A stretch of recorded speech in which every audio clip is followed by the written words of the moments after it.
I'm Corbett Wall with DV Auction, here with your feeder flash for Monday, July the 27th, brought to you in part by Joplin Regional Stockyards. Got a lighter run here on the regular Monday sale, about 4,500 head expected, but kind of letting you know that they're getting some of those cattle cleaned up around there. And it is getting hot, I tell you what, and sultry in this time of year, and that fescue grass is kind of tough on them, and they got a lot of that in southern Missouri. But we've got disappearing cattle. We're not sure where these cattle have gone, but we're losing some cattle somewhere, or the reports are showing that we're losing some cattle. I think the cattle are still out there, and I think they're going to show up. And I think if we don't admit that and start planning on it, then we could be in for a shock. But you know that we're behind about 1 million head as far as slaughtering cattle. And so we're behind about 6%. Now that's total cattle, not that many steers and heifers, but we're behind about 6% on steers and heifers for the year to date compared to a year ago. And we knew that we were going to have to slaughter more steers and heifers this year than last year because we knew we had a big slug of them to kill. Now, so some people are thinking that we're just magically going to catch up on those, or maybe that there's going to be a hole in your market-ready cattle come late fall because we had such light placements there in the spring when we got to the worst of the COVID and everybody was scared to sell cattle. Okay, I agree that we had a lot lighter placements. Now, where are those placements at? They never have come to fruit. So we had extremely light, just a fraction of normal placements this spring there during March and April whenever we had the worst of the COVID on. But now we're coming through here, we're past the midpoint of the summer, and we've never seen those placements hit. We had a cattle on feed report come out on Friday, and it's unbelievable. But your on feed numbers, the guesses were 99.9 and the actual come out at 99.6, so that's absolutely neutral or maybe slightly friendly there, but not enough to really test. So we don't have any more cattle on feed. Our weights are up big, but now where are those cattle? We don't see them anywhere. We know that the only information that USDA puts out that you can really trust is how many they slaughtered each day, because every one of them has to be inspected, and it's always slaughter under federal inspection. I realize we've got some deals on some smaller plants that are doing state inspection and things like that, but it's not enough to matter. But if you've got a federally inspected inspector there, USDA person, they take note of how many cattle are slaughtered every day, and they turn all that in, and it comes back and it's absolutely correct. And then they're getting so good at estimating now that you really don't even have to wait for the actual to come in, because it's so close, because they just know how to do it so well, and they do an awful good job at that. In fact, they were even talking in that last USDA report on the collusion and everything that maybe we should not worry about those numbers being estimations, because they are so close. So okay, so we've got that, and so it's saying that we're 6% behind, and that's absolutely true. Now, your cattle on feed report is estimated.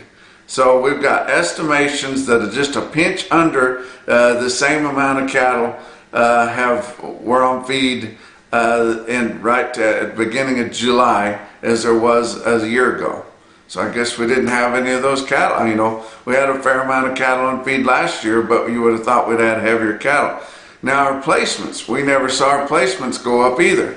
We had guesses of 103.6. The actual come in at 102.1. That's not enough to make up for all those 30-40% lower placements that we had early this spring, and we've never seen them yet. So where are they? Maybe the COVID and all the shake up and that didn't fit the models or whatever, but it's unbelievable how we're just supposed to assume that we're 6% behind on killing steers and heifers, but we don't have any more cattle on feed. We've got these weights that are 35 to 40 pounds on an average steer carcass, bigger than the same time a year ago, but our cattle aren't backed up. We're way behind. We know that we were behind, and then we've caught up because we've seen huge runs in our auction sales. So I would say that our auction sales are pretty well caught up, but they never showed up on the placements. Something fishy here. I don't know. It doesn't hardly seem right. But marketings, of course, they came in pretty good. 101 was the guess. 101.3 was the actual. So actually, the report is neutral to friendly. So but I would say people are going to have to start scratching their heads at some point, wondering where these numbers, why they don't jive. But anyway, but it was a neutral to friendly report. And it just, a lot of things in there don't really make sense. Now, we've talked about how our northern plains commercial feedlots are fairly current, but Texas and Kansas not. They're backed up more with some of those heavy cattle. But if you look at the results of that report, it actually shows that your cattle on feed number increases are bigger in Nebraska than they were. If you go year over year, we've got a bigger increase in cattle on feed in Nebraska than we do in Texas and Kansas. That doesn't make any sense. But you guys look at those numbers and see what you think. You know, it seems like a lot of times they don't make sense and they never really come back and fix them. But everybody hangs on this cattle on feed report, and I tell you what, I'm kind of over it. But, you know, out in the Flint Hills all last week, had a great time out there. Enjoyed seeing a lot of those cattle ship. Enjoyed kind of hearing where all the cattle are going, you know, what the market is, how everything's working, kind of how those cattle were gaining. Showed you that string of cattle that we shipped there at Bazaar Pens right on the Kansas Turnpike that gained a tick over 3 pounds a day on grass. Unbelievable gains there. You know, I've heard some people saying that their cattle didn't weigh heavy enough, but those Chase County cattle there, right in the heart of the Flint Hills, I tell you what, everybody there's been getting pretty decent gains on it. It was wet and cool early. And then it didn't really cure out right, but I tell you what, it was awful good when they were pulling them off of there, and that's what kind of against my religion, to watch them gather those cattle off of those rank pastures that they were just pulling last week, because everything looked so good. But of course, that's how they do it. A lot of those cattle had to be off by the 25th. Some more of them have to be off by the 1st.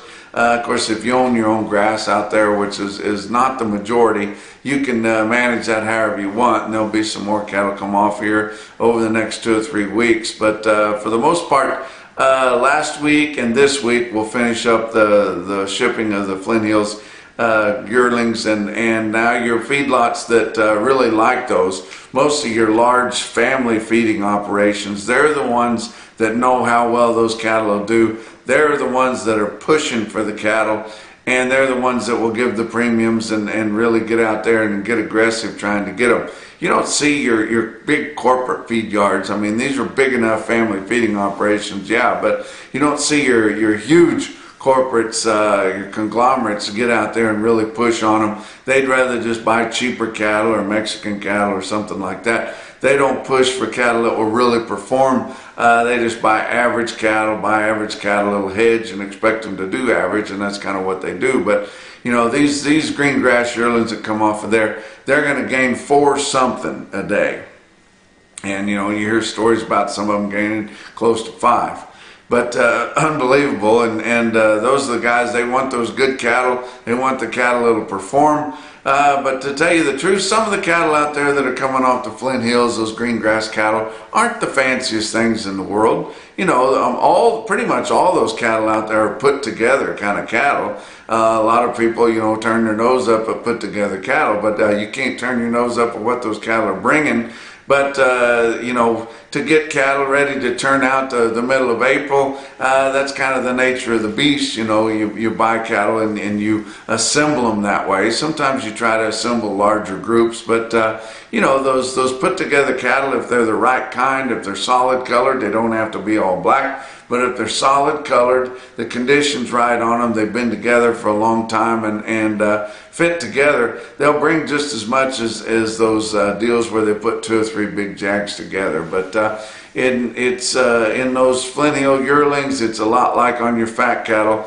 Your volume of your sheer numbers of cattle will help you get a bigger deal than the quality, and the qualities, you know, it doesn't really make that big of a difference. It's all about condition. Well, let's talk about your futures for last week. August live cattle futures. Monday was down a buck.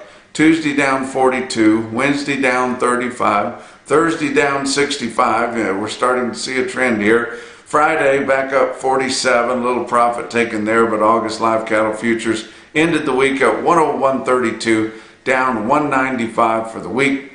October 105.10, down 177.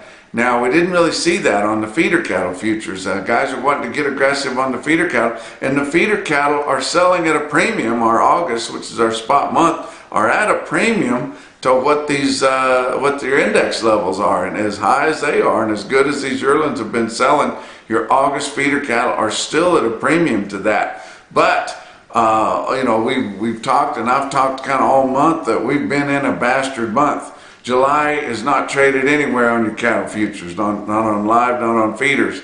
So here this week we're going to get into August, and it's going to have to start paying attention to what's really going to go on. So it'll start being a little bit more true here. But August feeder cattle, Monday was down $1.10, Tuesday down 27, then turned around Wednesday up 20, Thursday up 50, Friday up 2, and all those last 3 days of the week, your feeder cattle futures were up big and then settled back just up marginally. But feeder cattle are wanting to get higher again more, but they're just not quite able to close that way.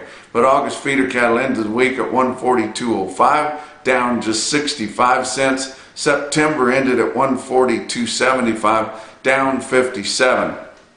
Your fat cattle trade 96,600 head through Thursday. Going to be a pretty big week. Friday, just a little bit of cleanup trade. So we'll get the final numbers in sometime Monday, but not expecting, if over 100,000 for the week, not expecting much over that. But last week, steers and heifers brought from 96 to 101. Your weighted average is around 97.25 on live steers, and that's about a quarter higher than last week. Your dressed steers and heifers 157 to 161. Weighted average on dressed steers 158.10, up about 85 cents so far through Thursday, but still got a few more sales to put in there. Box beef cutout values just kind of mixed there. Choice cuts 201.56, up 32 cents. That's your week's weighted average there. So that's for all your sales last week. They had a weighted average price on the choice 201.56. 32 cents higher than the weighted average from the end of the previous week. Selects weighted average for last week 190.72, down 43 cents. That's a choice select spread of about $10.84 on your weighted average, and 633 loads. We fully digress back to where it's a normal trade for the current delivery on box beef cutout values. We're not seeing those huge movements, and the pipelines are largely full, so getting kind of back to normal. Slaughter's about normal, but unable to gain on a year ago. 646,000 for last week. That's 4,000 less than the previous week and 6,000 less than the same week a year ago. Let's talk about your cattle inventory report that also come out on Friday. It's your mid-year inventory. They didn't have it for a couple of years there because of the government shutdown and things like that, and then they decided to have it again. But your total numbers of cattle and calves slightly higher than a year ago, but that's including dairy cattle. And the dairy people are actually getting along really well right now. Milk is at a near all-time record prices, so if they're not making money at it now, they're doing something wrong. And I tell you what, these springers are half what they were a few years back, so they ought to be making pretty good money on these milking these dairy cows. But beef cows, total numbers of beef cows down 1%. Now, those of us that have watched, we thought that should have been the case at the opening inventory report there at the first of the year.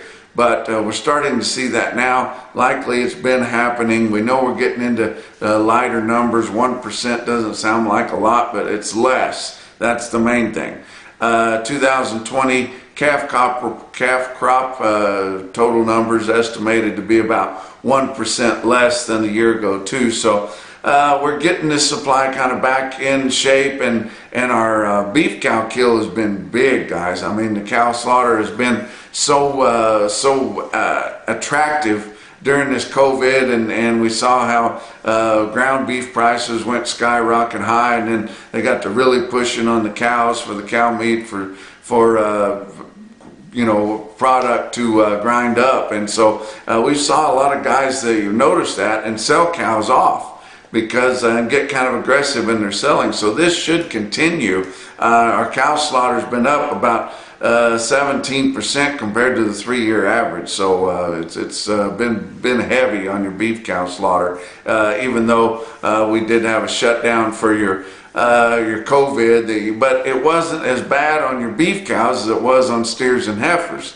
A lot of those beef packing plants are not unionized, so they were unbelievably they were able to keep rolling through this, and it just goes to show you how we have all just been kind of tricked on this whole COVID deal. Yes, people are getting sick. Yes, people die. Sometimes that happens when you have viruses out there. But all this this whole deal about wearing the masks and shutting everything down and not having school and this and that. I mean, it's like the chicken pox. We're all going to have to get it eventually, guys. And those people that are threatened, they need to take precautions. The rest of us need to get out there, mix up, get it, and get it over with. Let's go. Let's talk about your feeder cattle market. Your real-time index on DV auction ended the week at 139.02. That was up $3.58 compared to the end of last week. And it was helped by some of your big specials up in the northern plains. Bassett had that big sale, and I tell you what, the prices there and having a large run like they did were enough to pull that index up. But a lot of your bigger sales up in the north had good sales, and they're going to sell them a little bit higher. No higher really on a 900-pound yearling as your green grass yearlings there, but the backgrounded yearlings up there also selling well. And don't forget, here on Monday, they've got a big run there. Ted Baum's got a big run there, and don't forget to get in there and buy those cattle at Elgin, Nebraska. You can view and bid those right there online too, and so be sure and do that. He's got a big string of cattle off the King operation there, and so be sure and look at those. A big long string of heifers, and they'll be weighing close to 900 pounds. Don't forget, on Tuesday they've got the in-house video up at Miles City Livestock Commission there, and that's on dvauction.com. So don't forget to look on there. You can view and bid that video sale. I think they've got about 3,000 head there of local cattle that are going to be on that in-house online video. I think it starts at 9 o'clock in the morning. That'd be Mountain Time. So be sure and do that. Don't forget, Winter Livestock's got special after special after special this week. I think John Campbell's going to have a big stock cow sale here on Tuesday. Don't forget that, and then everything's going to shift over further east into southern Kansas there, and then they've got a big special at Pratt. They're going to have a big run of yearlings there on Thursday, and then they've got a video, and they're going to start the yearling special at Dodge City on Friday, and then they're going to have more special yearlings in Dodge City on Saturday. They've got 12,000 head there at Dodge City. Got all those together, and we're having that for the King of the Ring Auctioneer Contest, which they're not going to be holding an auctioneer contest try to keep the crowd at a minimum, or not a minimum, but try to keep it back a little bit. I was there last year and they had a huge crowd, and I was planning on going again and looking forward to it, but not going to have that auctioneer contest, but still having the big yearling specials there at Winter Livestock. Let's look at some prices on feeder cattle last week.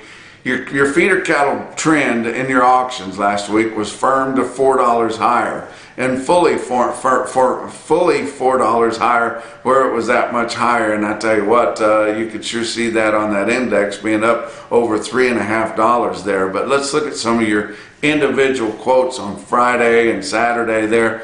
Mankato Livestock, Mankato, Kansas, 60 head, 902 pound steers, 135 and a quarter. That's as high as we've seen them, guys. 135 and a coin. That's the most you see on 900 pound steers anywhere. I don't care how fancy they were and where they were at, and how green they were. But I tell you what, that is a hell of a price right there. But they're getting it everywhere, guys.